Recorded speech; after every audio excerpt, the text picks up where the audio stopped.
Well, we call this the stress-free cash flow podcast, worry-free cash flow. And there's one main component that makes that worry-free for me, as well as my professional note investing friends. I'm going to introduce you to one very important component of my team, one I couldn't do this business without. So we're glad you're here. You're not going to want to miss this. Grab some paper and a pen, and we'll see you on the other side of the intro. Thanks for joining us today. Real estate has created more millionaires than any other form of investing. But, how is that working out for you? Did you become a landlord and invest in rentals, expecting monthly cash flow? Only to become burned out, with all of the headaches of tenants, toilets and turnover? Are you shut out of the game by high prices and tough lending conditions? Is all of your investable capital locked up in a retirement account, and you don't know how to put it to work in real estate? Well, you've come to the right place.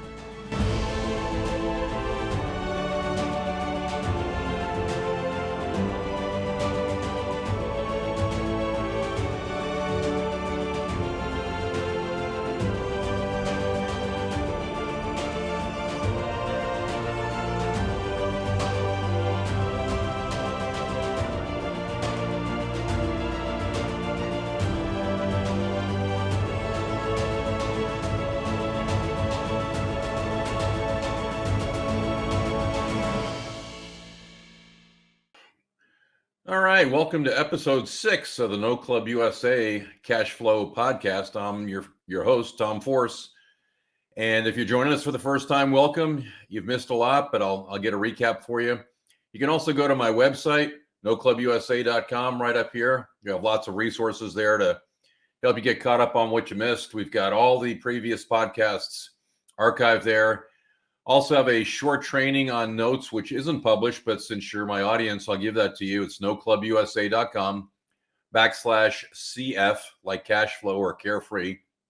And then I'll give you a little bit of an overview of what we're doing here, why I'm involved in notes, how I got started. And it's a good starting point for learning what we're doing. But just to give you the basics, in episode 1, we talked about what is note investing. And my personal story is I had a lot of cash laying around as I went and approached retirement. Didn't like rentals. I'm invested in other parts of real estate, but I wanted consistent carefree cash flow and discovered investing in notes. Basically, I'm the bank for performing mortgages. And so I've bought some notes at a discount. They pay me every month and I don't worry about it. And we're going to talk about that with our guest today. Episode 2 was the inevitable, well, what happens when they stop paying? And my guest on is very experienced in that, Dr. Emily Thompson. We talked about what happens when notes go bad and how we fix them. And really, the situation is when you buy the notes properly, you don't have anything to worry about. It might take a little longer to cash out, but we always advocate buying in a strong position. Episode 3 was how to invest with tax advantage funds, both in retirement funds and non-retirement funds. Our guest was Derek Long from Quest Trust Company. You will definitely want to see that episode. Episode 4, I talked with my buddy Joe Varnadoer, who teaches at Note School. That's where I learned all about investing in notes. Great conversation there. Last episode was with the man himself, Eddie Speed, founder of Note School, 42-year veteran of the note business, my friend and mentor, and feedback on that episode was great. So that leads up to today. And if you've seen any of my presentations, I emphasize the fact that just as in rental real estate, you normally have a property management company that helps you with your oversight and management of your rentals. They take the phone calls. And for that, they normally take like about a 10% fee. In notes, we have the same thing. It's called a servicer. And there are several servicers out there for various reasons. I'm with 3 different servicers. My favorite servicer doesn't service all of the states that I'm in, and that's one of the main reasons why my guest today only manages a portion of my portfolio. And by say manage, she's the head of Allied Servicing Corporation, my favorite servicer, in my estimation, the best one out there that I know of. We're going to talk with her today and discuss why you need a servicer. Because over the series of this podcast, I think we've made it look like, well, this is pretty simple. You know, I'll buy some notes. I can self-service 1 or 2, or you're out there creating notes because you're going to sell or finance a property, or you're going to get into notes in that regard as well. So, or through that mechanism. and you have one note and you say, yeah, I can go ahead and service it myself. Well, after today's presentation, hopefully you'll decide that, yeah, for the incredibly ridiculous low cost of servicing, I'm going to let somebody else handle the headaches that come up. So that's what we're going to discuss today. Do stay through the end. I do have a special offer at the end.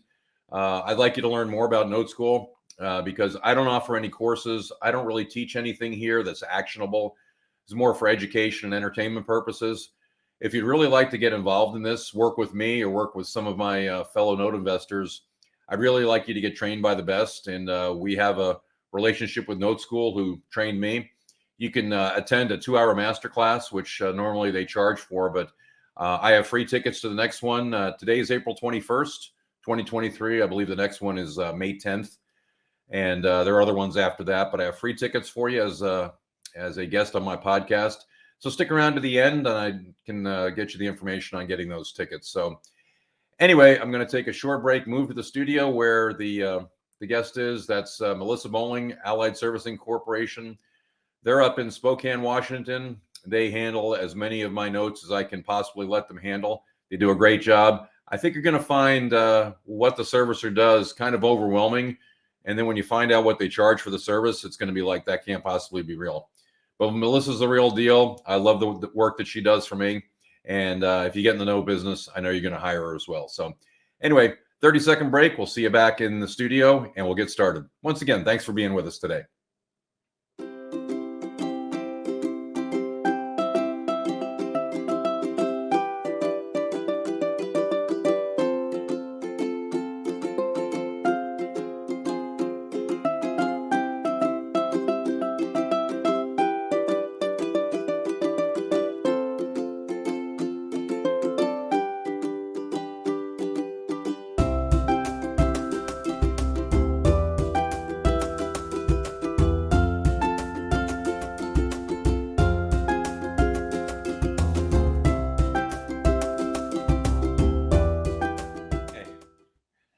All right, so welcome back. Special episode today, episode 6.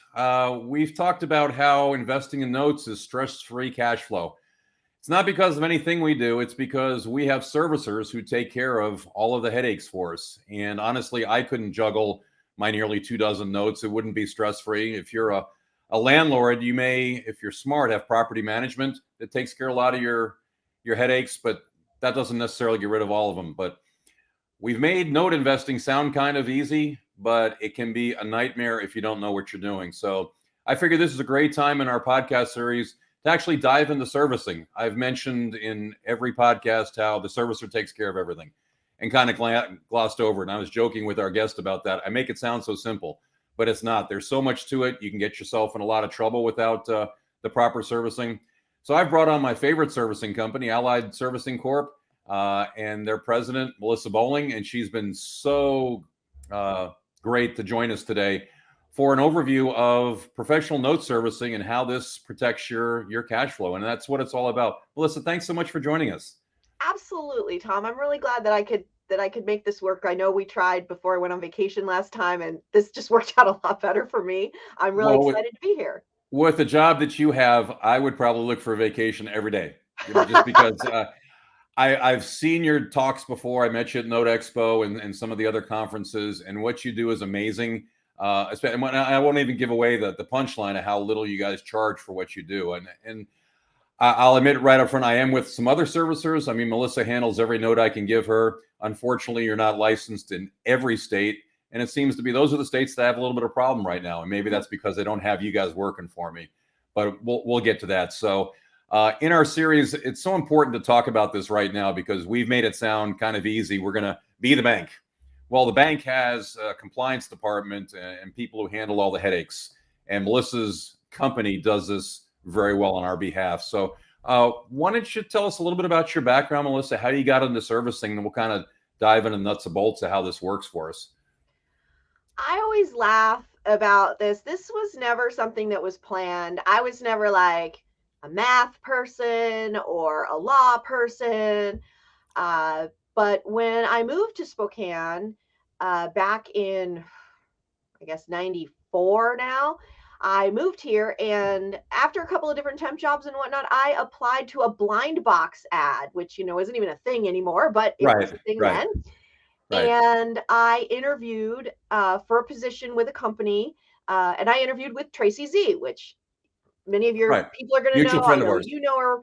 Yep. And I took a job with Metropolitan Mortgage and Securities. And initially, I was working in their information technology department. They were developing a software system to streamline the submission of notes from brokers to their company because they were an institutional buyer of seller held financing. Okay. And that transitioned into me working on their servicing system eventually. And then I got very lucky and was able to take the loan servicing manager position after leaving their IS department. And it was non default. Metropolitan was very large. At our height, we had about 700 employees. So Wow. my department, which was at its height 51 people, was only non default activity. So I Okay. handled everything after the loan was boarded, but before it went into collections, default, etc. Okay. So I did that for a long time. My business partner, Sheila White, headed up their closing division. And Sheila had been with Metropolitan far longer than I had. But we worked together very closely over time. We really developed a great working relationship between what the contract buyers were buying and what we could service. And if they wanted to do something new, how could we service it? How could we make it work? Metropolitan was extremely flexible, extremely reactive. They wanted to buy things in the best way possible that made the best sense for both parties. Okay. So, fast forward to 2004, and unfortunately, the parent companies had to file bankruptcy due to some issues with their broker dealer and some unfortunately large losses in their commercial lending. Okay. This isn't news to anyone. It's that those Yeah. bankruptcies are still open, as a matter of Yeah. fact, and Okay. they are still our clients, as a matter of Wow. fact. But Wow. we were asked, Sheila and I were tasked as two of the last remaining managers to find a servicer for this very small portfolio that one of the insurance companies had retained. They transferred a lot to Aquin. They sold a lot to several companies, but they still had this legacy portfolio of very odd, weird things that they just couldn't sell. Okay. Sheila and I are looking into this, and one day it's a joke, and we're like, we should do this. Right. And then one day it wasn't a joke, and we should do this. Right. And so we left our corporate jobs and started our company. Luckily, one of our ex-managers was a underwriting manager at a local bank where we got our business loan, and Okay. she just went to bat for us. She said, these ladies know what they're doing. They're the reason this will succeed outside of any business plan or anything else. We opened our doors, and honestly, our prior employers were some of our first clients. And when was this? This was late 2004. We Oh, wow. established the Okay. company in July and basically started working forward from there. Nice. And we ended up working with Ascend Servicing, who had bought some of the paper from our prior employer, but they'd bought some partials, and they were like, we don't know what to do with these. So they hired us to service the partials because Wow. we Okay. knew what those were and we were comfortable with them. And we were like, yeah, this is no problem. We can fit it right in. We were lucky to hire some of our prior employees into the business. So there's Wow. a ridiculous amount of knowledge in seller finance, partials, tax reporting, foreclosure. Really, we gained so much and we kept so much. Right. And the business just kind of took off. It did not follow any business plan that we created. You were too busy for a business plan. We did not expect it to go the way it did. Honestly, getting through 2008 was it was difficult, it was exciting, but there was a whole new group of cash flow investors that really grew out of that 2008 crisis, and we were right there partnering with them. And then honestly, probably we took off the most when Eddie started Note School and started Note Expo. We had known Eddie for years. And really, this is a business of relationships, even as a servicer.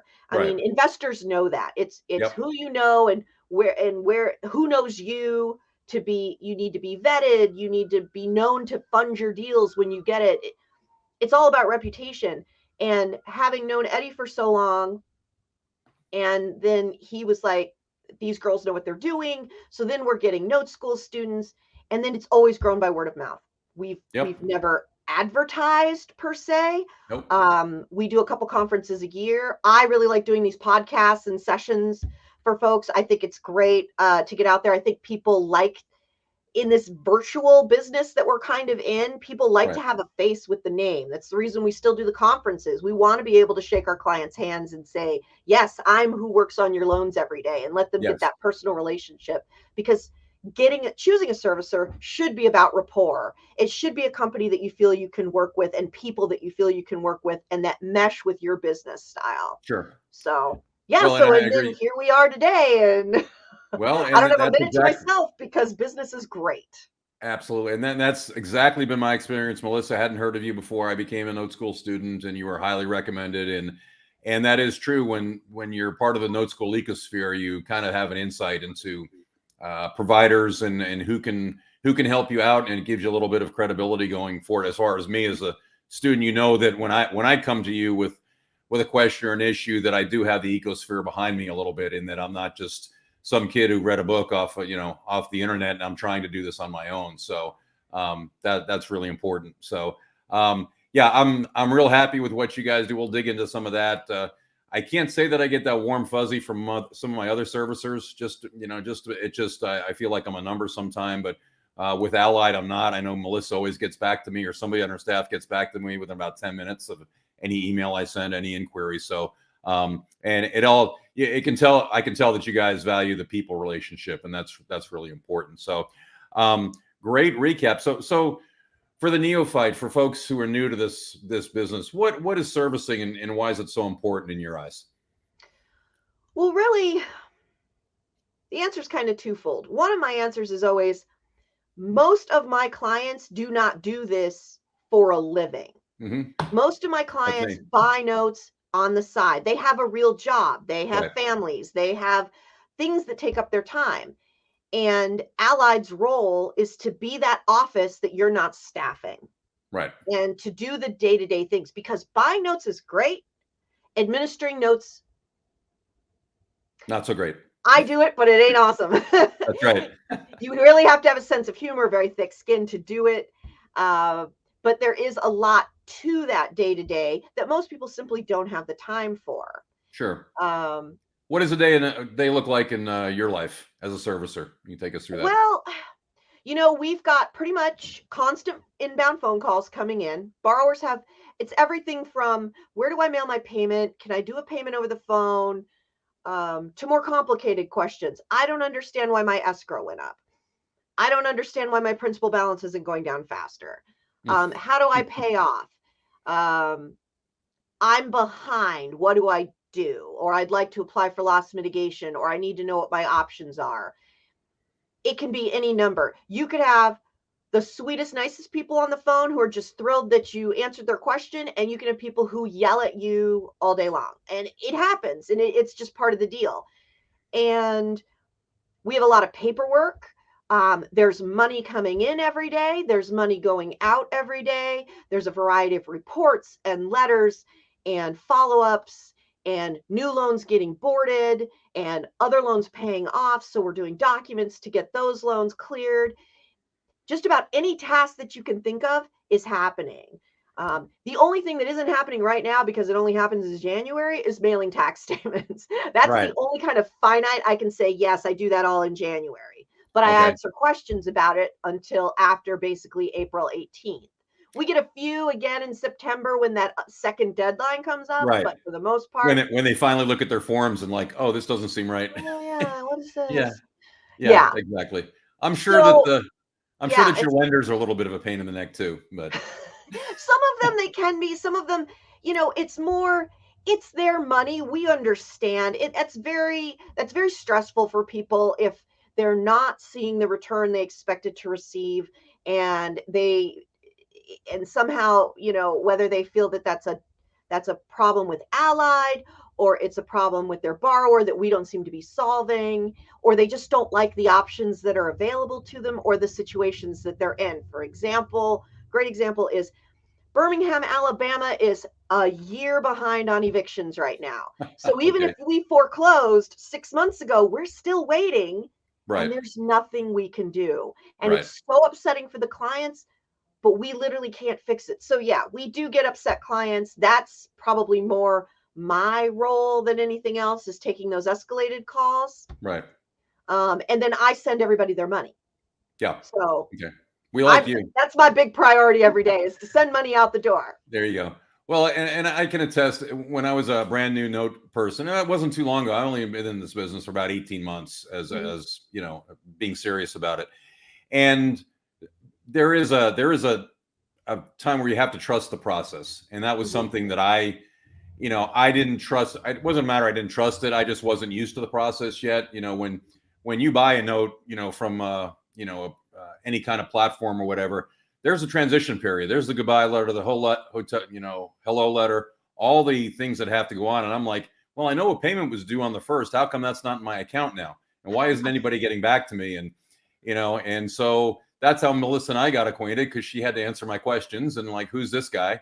And so, but I learned, so there is a process, and you just have to trust it. So, and that's why one of the reasons why I'm promoting you guys so much is your tolerance and understanding for the newbie was second to none. I know that the other servicers that I inherited, and my philosophy was, when I'm buying a note, if that borrower has just had a change of servicing right before I got the note, I will probably stick with that servicing for a while, just for continuity for the borrower's part, and then look to move it over later on. And we've talked about that before. So anyway, so yes, trust the process, but you guys have a lot of going on there. Let's talk about taxes and compliance and all that. I make it sound simple in my discussions about what servicers do, but there's just the whole tax, all the tax things that you have to do, plus the compliance. Can you kind of share everybody what all the different things are that you guys do as far as taxes and compliance that we just kind of take for granted? Absolutely. So in most cases, what you're looking at is not only federal rules, but many states have rules. Okay. Um, when you're talking about taxes, obviously there's the simple federal straightforward thing. You have to send a 1098 to the borrower. It Okay. has to report the interest paid. You have to report taxes and insurance paid. There's some other things that go into the form. One of the things that Allied does in their year-end packages is we take advantage of that package mailing to include their prior year history, whether it was 2 months or 12 months. Okay. So this year we sent everybody their 2022 history. This shows the detail of all the transactions, so that the borrower at the end of every year has that in their hand. Of course, they can download it from our portal at any time, but this is one we know we've sent them. We Right. send them their new coupon book. We send them our fee schedule, and it's a little laminated card that tells them how to reach us, where to send their insurance, what holidays we're closed, what our general fees are, things like that. That goes in there as well. So we try to do a whole communication. But one thing, it's really simple when you look at just what the IRS wants. But then let's talk about Texas has special rules. If it's a contract for deed, Texas requires you to disclose certain information annually in your year-end package. So our Okay. year-end package just does that automatically. And we actually give that information to every borrower. Okay. But those are the types of little nitpicky regulations that Texas can really bite you in the butt if you're not complying, as in they can say, well, you did it intentionally and we're going to unwind this contract and they get the property and you don't get anything. Gotcha. So you don't want to mess that up. So our year-end package becomes more than just a Form 1098. Okay. It's an opportunity to cover all of those bases. We also do 1099 interest statements to our customers, Yep. which That would be me. I get those. on the Yep. face looks like a simple process, right? Right. Except you bought it from one of our other clients halfway through the year. So you get 6 months, they get 6 months. Right. Or you bought a partial. So your 1099 int is based on the partial, not the loan. So it's not as simple as we just give you the same number that was on the 1098. Yeah. Okay. So we have to figure all that out. And for borrowers, late charges are included in their interest number. The IRS Okay. considers that interest paid, and it is included in their total deduction. It's not the case for the 1099 ints. The 1099 ints strictly report interest. So now you've got those two issues. We also do 1099 MISCs because we do have some landlords, so we have to report their rents. Okay. And we have to do 1099 NECs because we pay attorneys. There you go. And so if you're paying your attorneys, you are also expected to do a 1099 NEC and file it with the IRS and send it to your attorney. Light bulb moment there, folks. You're probably late by the time you've seen this, it's too late. But well, it is. Remember for next year. You know, it's the NEC is a funny one because the IRS expects you to report it, but the IRS puts the burden on the attorney to get it right. It's a funny sort of statement. It's informational. It's not like they include them with their filings, but you still have to do it. Still have to do it. And so you bring up good. And then there's just one other kind that we send out. It's a 1099 C that goes out on all of our foreclosures because you have to report a foreclosure. You have to report the debt forgiven. So what didn't they pay? But you also have to code it for the specific situation on that particular deal. Was it a deed in lieu? Was it a settlement pursuant to a court order? Was it a foreclosure? There's all these little codes and you have to know what they are. And you have to report that to the IRS. You also have to send the form to the borrower. And so all of these things have to happen in the month of January. They all have to be postmarked by January 31st. And there is no leeway on that postmark.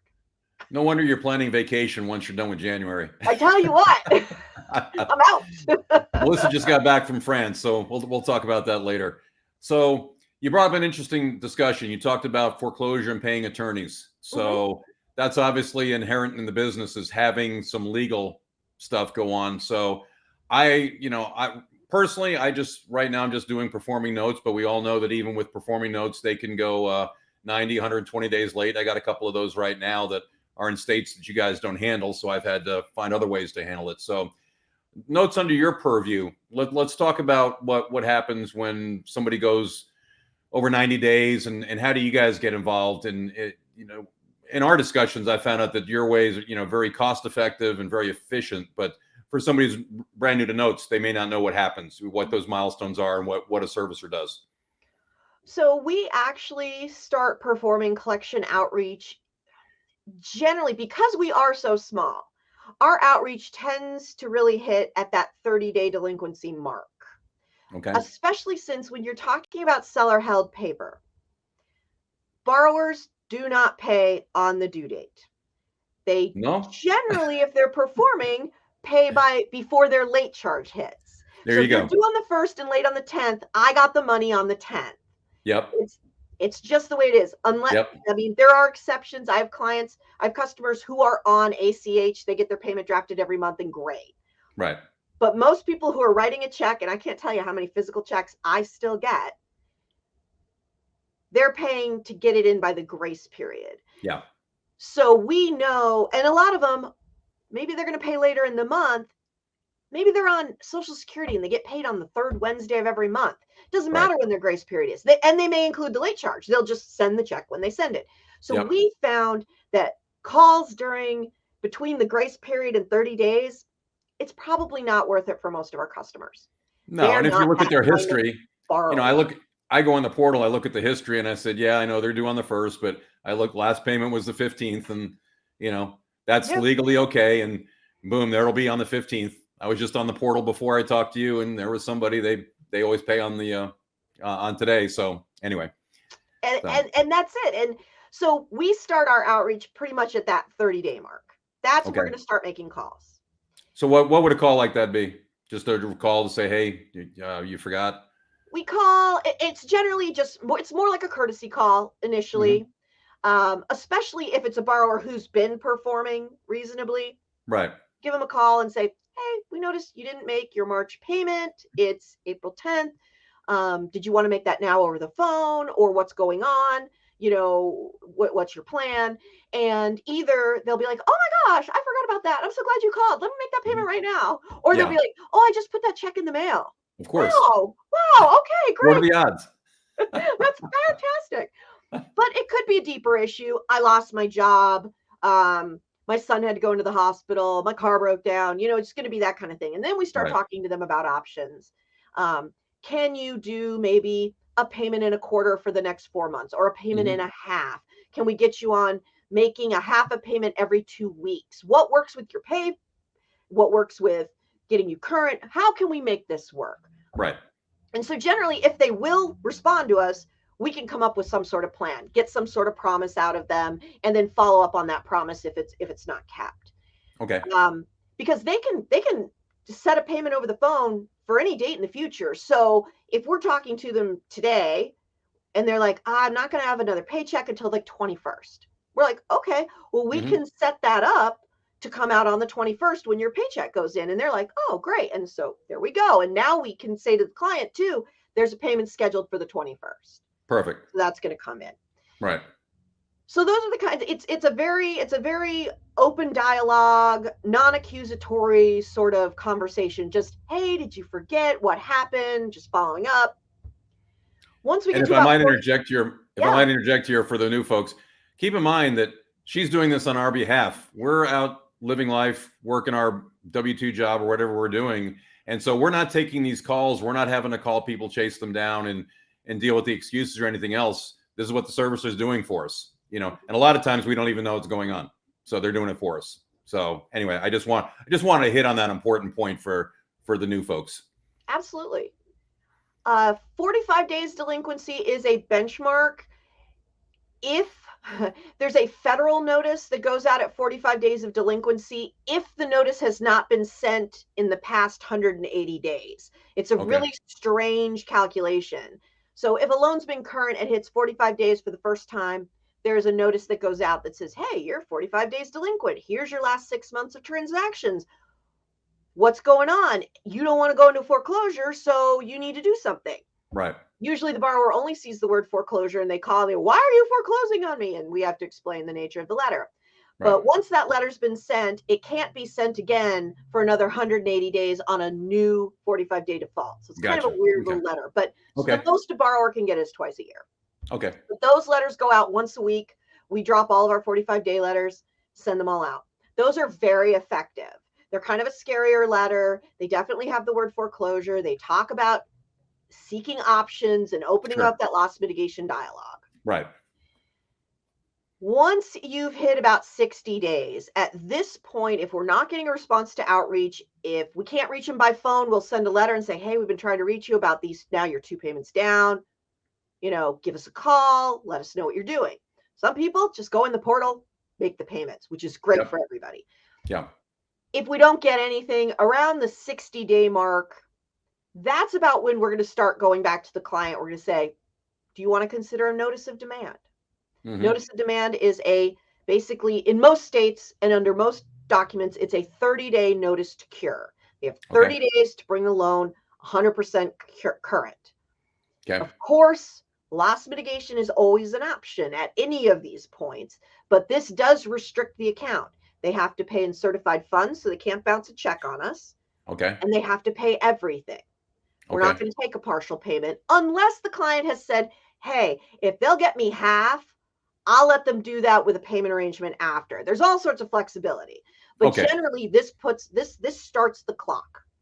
Okay. If they don't pay by the end of that 30 days, once the loan gets, if it's owner occupied, once the loan gets to 120 days, you can move on to foreclosure. If it's non-owner occupied, definitely an investment property, as soon as that NOD expires, you can move. And you can even up that clock. If you know it's non-owner occupied, the client can call at 35 days and say, I want an NOD sent. Okay. And as long as we're not restricted by having to send the 45-day letter, because that has to go first, right? We could be like, yeah, absolutely, we'll send that right out. Allied does most of their notices of demand in-house. They are generally $100. It is billed to the client at the time of service. It is also assessed to the borrower's account and is fully recoverable. Sure, I understand. Not all legal fees are, so it's important. You could get the $100 back. There are I want to highlight that's a bargain. Having had to shop around for NODs in states that you don't service, $100 is a bargain. And I know that it's going to be 100% compliant because this is your business and this is how you do this. So I know that everything's going to be tight and exactly what we need. And, our NODs are regularly vetted by our local attorneys. We recently made a change to our Texas NOD to Okay. be a little stronger, a little tighter. There's special forms in certain states that have to go out. There are disclosures. There are things you might have to send before the NOD, such as Washington requires a ridiculous pre-foreclosure notice along with a series of calls or contact attempts that have to occur. But that's Okay. our job to know that and do it. There's a couple states where we have the attorneys draft the NODs because they are so complicated and they are so picky. And so Sure. those states will be more expensive. But in checking my fee schedule, the worst one is Massachusetts at $400. That's still less than I paid for a simple NOD in Pennsylvania. So I mean Yeah, and that's and a great deal. Pennsylvania's a difficult one Yeah. because they get 30 days under certain rules, 90 days under another. They can elect for mediation. They can apply to the HEMAP and put everything on hold.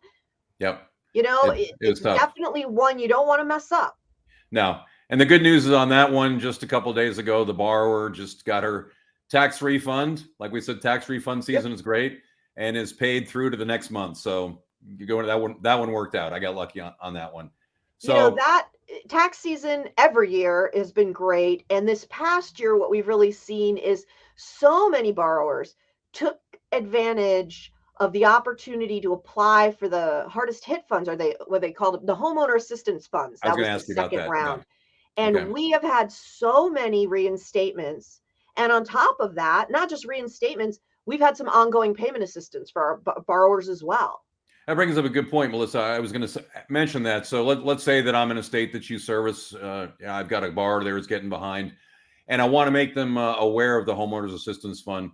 Do I ask you guys to initiate that discussion with them? How does that work?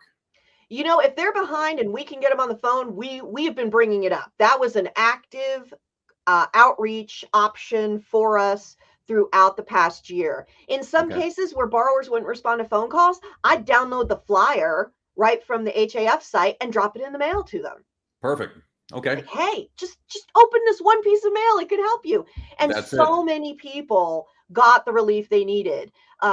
Some of the folks, like I said, it was mostly reinstatement. We even had one lien extinguishment in one of the states where it paid off the whole loan. Wow. And that was pretty impressive. They Very, don't pay very late cool. charges in most states. So, it is reinstatement less late charges, but that's still a huge bump of income and Absolutely.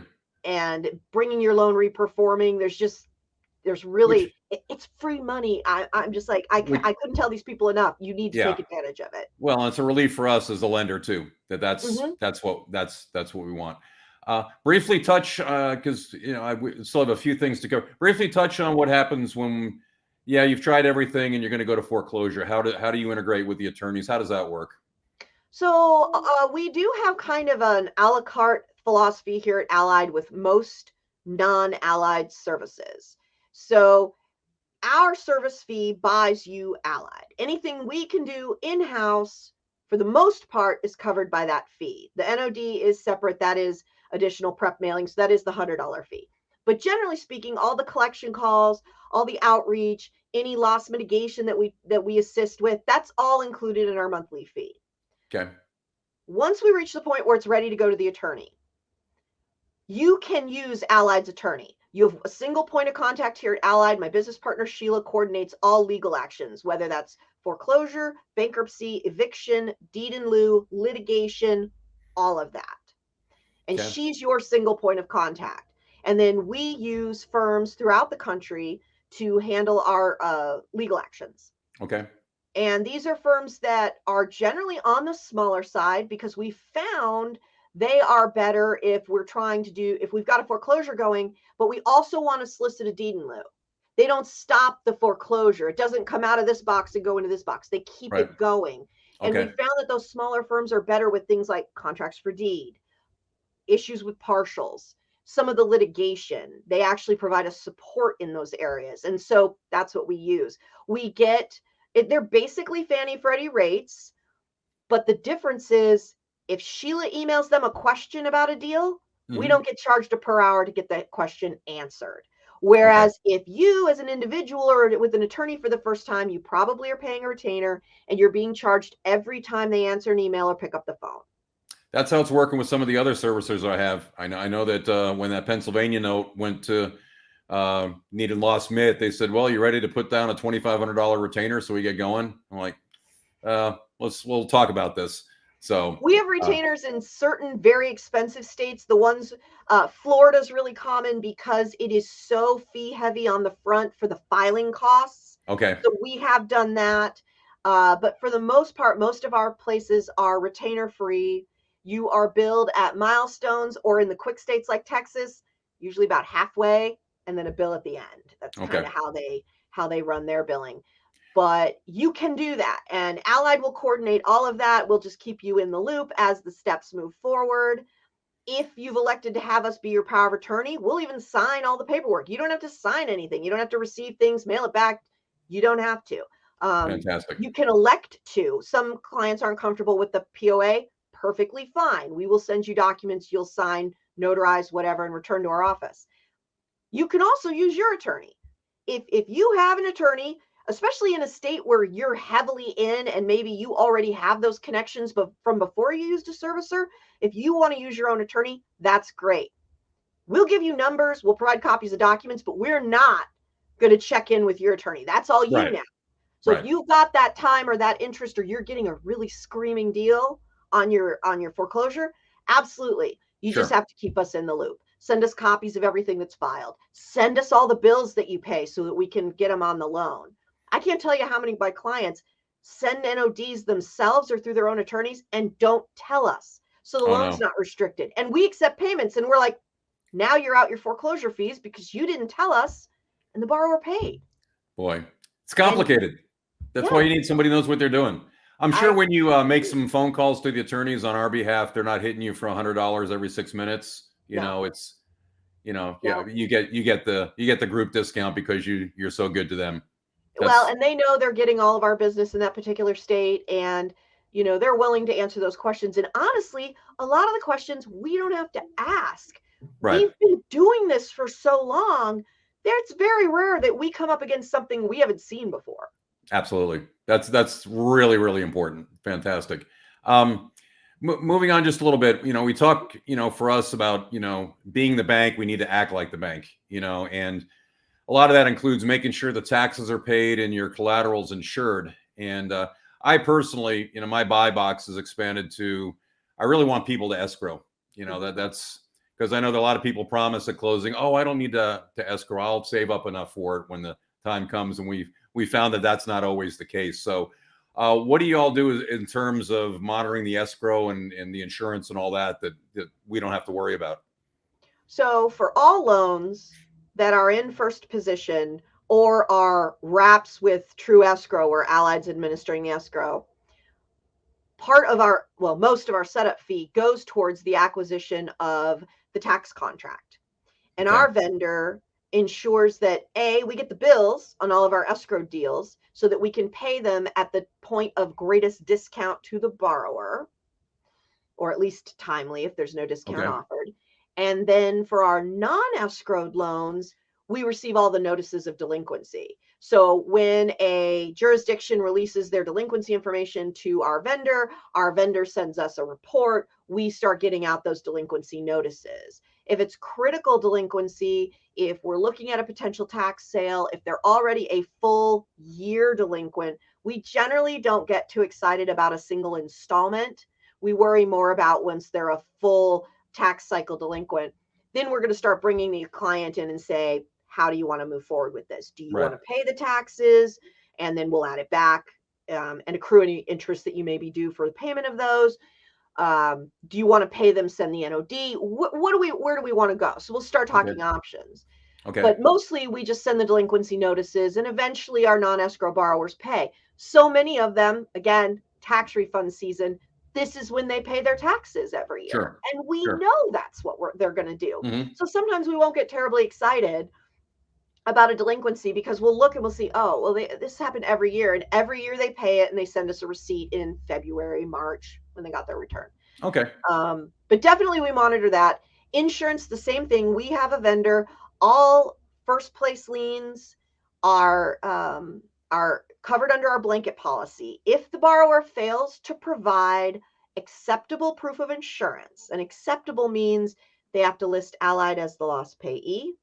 It has to be in an amount equal to the replacement value or the unpaid principal balance, whichever is less. Okay. Or mobile homes are a special thing. They can be a lot lower just because mobile homes have a lot less value. But as long as they provide that acceptable proof of insurance, everything's great. And we just monitor to make sure that they don't have any lapses or an actual termination of the policy. Okay. If they do, our vendor sends the required federal notices, because there's a letter cycle that must occur before any premiums can be assessed under federal law. And then they start hitting us. We get the bill for the premium, and we'll hit the borrower's escrow account, or we'll be accruing the fees as those premiums increase. And we constantly talk to borrowers about how lender-placed insurance is not the right answer for them. It's cheap, but it doesn't cover much. The deductible is high. It doesn't really protect trying them. to educate them. Yeah, it doesn't protect their personal interests. It's protecting me as the lender. It really doesn't. In the short run, there are some things that it will cover, and great. And worst case, and we see this unfortunately quite a bit, if there's a total loss, it'll pay off their loan. But you've lost all your belongings, all your equity, everything, and there's no coverage for that. Right. So we try to educate them about that. But our vendor covers that. The other special thing that our vendor does is we have gap coverage, which means if your loan is service transferring to Allied on April 15th, even if it is not boarded in our system till the end of the month, and even if the first reporting tape doesn't go out until May, if there's a loss on April 17th, you're covered under our first place policy, if there is no other insurance in place. Okay. Because we are covered to the date of engagement, not necessarily the date that they get the first tape. Gotcha. So that's been we've never had that come up, but it's a really great protection when you're in that interim period between service transfer and actual boarding and the tape to our vendor. It'll happen someday to somebody, and they're going to be grateful for you to do that. Going to. I get a lot of clients who are like, oh, I want to waive insurance. I don't want to do this. And I'm like, I'm the one you're going to yell at when there's a total loss and there's no insurance. Right. It's not an option. And if you want to use your own loss provider, and that's great. We do have some clients who want to insure themselves. You still have to list Allied as loss payee. If you don't, they're going to get force placed. There you go. And you have to list the borrower as the insured on your policy with you, or they're going to get force placed. And so we try to encourage people to be just let us do it. Just let us take care of it. Why? I don't know why I wouldn't. You guys are, especially when so many of our clients are with the same vendor. We're like, we have the same program. Just exactly don't. Just let us do our job here. We'll do that. You're taking advantage of the collective abilities of your entire network, and that's really important. I've seen folks talk about the pitfalls of self-servicing in terms of having your name and address out there, your phone number on deeds, and borrowers contacting the lender directly and all that. Maybe even showing up at your door. What can you recommend, or what's your best practice as far as having contact information out there? How does Allied protect me from people kind of contacting me because they're behind and they want to they have bad intentions, let's say? So technically under federal law, there is a letter that has to go out when you buy a note. The old seller has to send a letter that gives your name and address and phone number. Because of that and a variety of other issues, I recommend that every single investor in this type of cash flow, don't buy in your personal name. Have an LLC.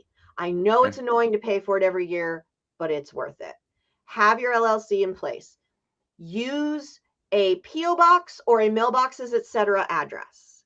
Okay. Have a separate.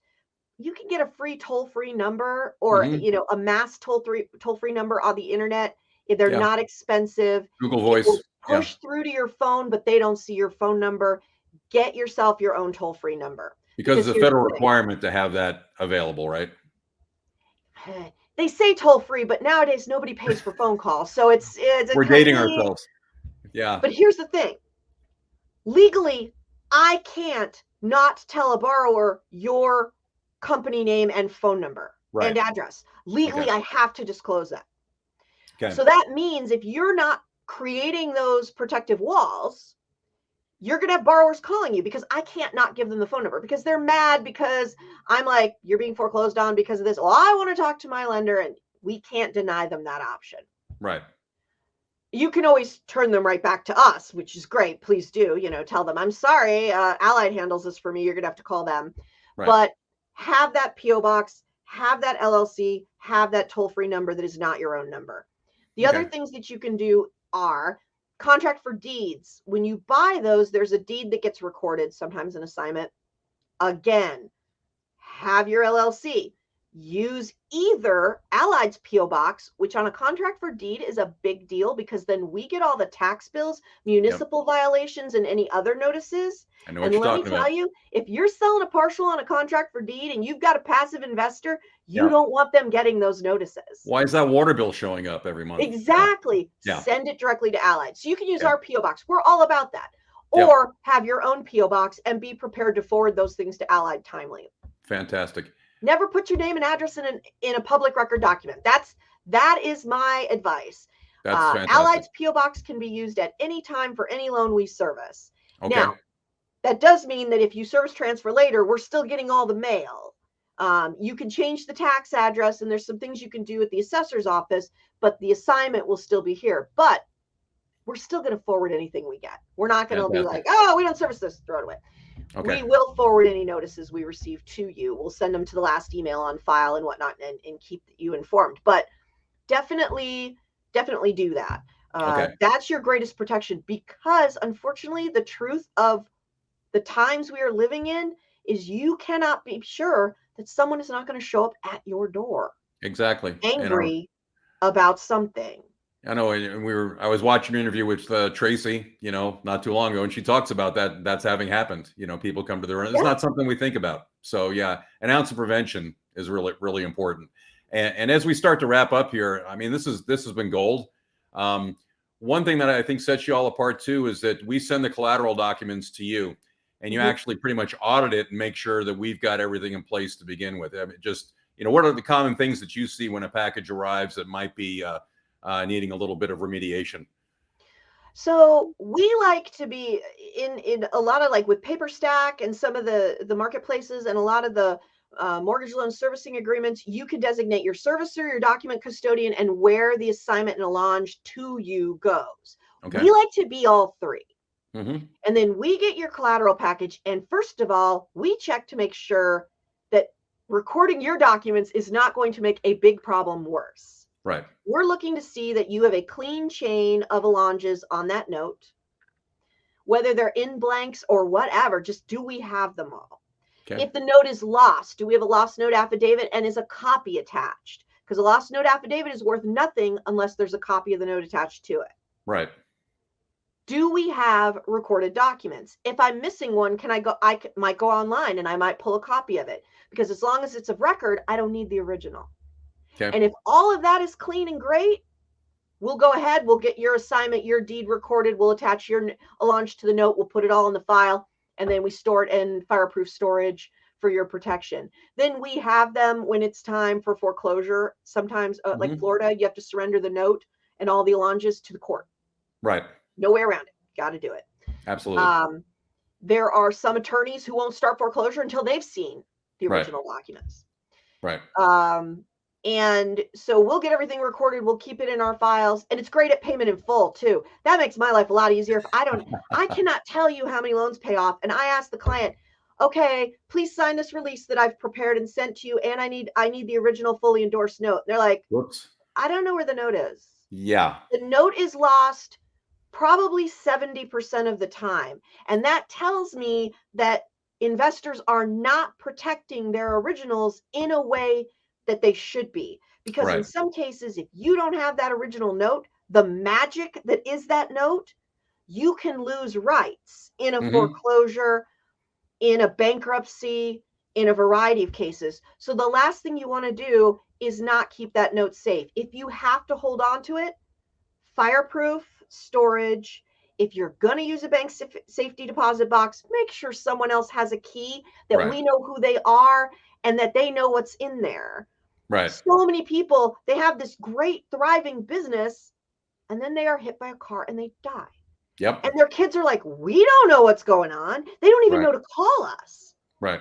And that's what we're really trying to do here, is to make sure that your documents are protected and that servicing can continue and that the loans can be handled in such a way that it works out for everybody, borrower and the client. Because I can't send you your money until you've sent me all of the pieces at the end. Right. So if Right. you have that note and you sign that document, you send it all back, you're going to get your money in a wire way faster than someone who takes 4 weeks, sends back the document, and I go back and say, where's the note? And you're like, oh, I don't know. Let me look for it. I mean, all that time I'm holding your money that you could be reinvesting. But if I have it here on site, I'm good. I just send you the release, you send it back, you get your money, and we all go on, and it's great. Well, for the folks who are kind of new to notes and have been looking at notes on those different platforms or whatever, I think this particular part right here is gold, because what you have is a back office looking over your shoulder, making sure that they get in front of any problems before they become a big problem. And that's absolutely incredible. Melissa, this has been incredible. We've got a lot of people with rental backgrounds, and if they're doing it right, they have property managers and they're paying 10% of their monthly rental, and they don't even think anything about spending a couple $100s a month for this kind of service. I would pay a couple $100s a month for the service that you provide just to keep me out of trouble, but that's not the case. What do you charge me for my performing notes? So a performing note is, if it's a first lien, it's $100 one-time setup fee. If it's a junior or a not true escrow wrap loan, it will be $50. Okay. And then after that, performing notes are $18.50 a month, plus we receive half of any paid late charges. So less than $20, you do this all for me. For a perfectly performing note, yeah. Yes, it's going to be $18.50 a month through the life of the loan. That's incredible. All the tax reporting, checking my docs and everything else. Folks, that's incredible. I would pay 10 times that for everything that she does. Now that I know what a servicer does, I don't want any part of it. I could just get myself in trouble. Nobody ever does. I don't want my desk to look like yours does behind you. Oh my goodness. I just want to go play golf. But hey, that's a testament to all that you do. So I mean, it's incredible. Real quick, there are a few states that you're not licensed in. Do you know what those are offhand for our folks? So the states that we don't accept servicing in at this time is New York, North Carolina, Rhode Island, Michigan, Pennsylvania, and Hawaii. Okay, very good. So let's say that we have a note, we want to transfer it to you or start the boarding process or have questions. How do we reach out to you? What's the best way to reach you? And then also for boarding notes. Well, I can always be reached through our general mailbox, which is info@allservicing.com. Okay. That reaches both Sheila and I. So if for some reason one of us is on vacation, the other one's monitoring that. So if you've got questions about working with Allied, pricing, negotiations that you want to do, I've got these kinds of loans, can you do it? Send it there. That way both of us see it. If you have already designated Allied as your servicer in one of your purchase agreements, everything goes through loan boarding at allservicing.com. Okay, perfect, fantastic. Folks, this has been incredible. This is why you get a servicer. I mean, like I said, I've always glossed over it and just took it for granted. But the more I've watched Melissa talk, when I've talked to her in person or seen her on other podcasts, I really, truly appreciate what they do. And these are the best of the best. So I couldn't put stress-free cash flow up above on this podcast without people like her. And you mentioned when you're going on vacation, one of you is there. So tell me your 2 top vacation spots, because we like to talk about people's why. So where do you like to go to unwind from all of this? Honestly, my number 1 do nothing vacation spot is Grace Bay in Turks and Caicos down in the Caribbean. Beautiful. White sand, turquoise water, beautiful weather, drink in my hand. It's amazing. But I am very, very big on Europe. I love architecture and history and ruins. And I was in Italy in 2018. I was just in France last month. And I cannot say enough. I lived in Germany for a year after high school. I love Europe, and any opportunity I get to go there and learn more and see more is definitely right up there for the busy vacation where I never sit down. When do you take a break then? Well, when you go to Turks and Caicos, I When I guess. go to Turks, Yeah. honestly, sometimes some of these conferences, because I'm like, Hmm. because they have the long sessions, and I'm just like, Right. wow, I could sit here at my booth. I can like not be focused. It's actually the best time Sheila and I have to actually talk about our business instead of being in our business. Nice. We do enjoy that, but my family lives around the US, upstate New York, Austin, Texas. And so I like to visit them as well. And that's, a little bit more of a fun vacation, and get a little bit more relaxation without having to leave the country. But the only way I can Fantastic. leave work 100% is to leave the country, because they're not allowed to text me when I'm outside the US. That's the Yeah, rule. that's great. If I'm at my dad's, if I'm at my brother's drinking a glass of wine, I will answer a text, but I Gotcha. am not doing it when I'm in France. Good for you. And you set up the support system that the business will run while you get to do that, and that's It awesome. does. I don't do anything that's magic in here. My staff refuses to believe that, but nothing magic happens in my office. So they do all right. The payments still go out. Most everything happens. If there's something truly escalated, it can wait 5 days till I get back. Fantastic. In most cases. So Well, Melissa, this has been awesome. I'm going to encourage my podcast viewers to, if they have any questions, I'll try to answer them here. I'm also send them your way. yeah, And folks, please. feel free to reach out, Melissa. She's the real deal. Info at Allied. I'm going to put the info up after I come back from break. All of that, so people can take it down. And I'm going to I be at really Paper appreciate you. Source with Sheila at the end of the month in Las Okay. Vegas. So anybody who's attending that conference, stop by our booth, say hi. Which is it again? What's that? Which conference? It's the Paper Source Symposium. Oh yeah. Okay. Yep. We'll be there. And we always sponsor the Thursday night welcome reception. So we'll be there for that. Come over, say hi, ask all your questions. We're more than happy to answer them. Fantastic. And I know you're a staple at the Note Expo. I'll definitely see you there.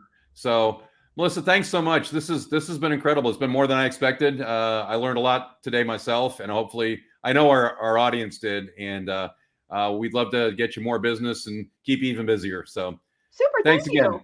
I appreciate it so much. Folks, we're going to take a short break. I'm going to have all of Melissa and Allied's contact information, and we'll be back. Thanks again, Melissa. I appreciate it. Absolutely. I really, really enjoyed being here today. Thanks. Looking to buy real estate but don't know where to start? Since 2010, Danny Force with Keller Williams has helped hundreds of first-time buyers and investors begin their real estate journey. Danny has sold over $100 million in his career in all corners of the Dallas-Fort Worth Metroplex. He has the knowledge, experience, and connections to make this as stress-free a process as possible. Finding properties, setting up showings, and negotiating offers are just some of the things he can do for you.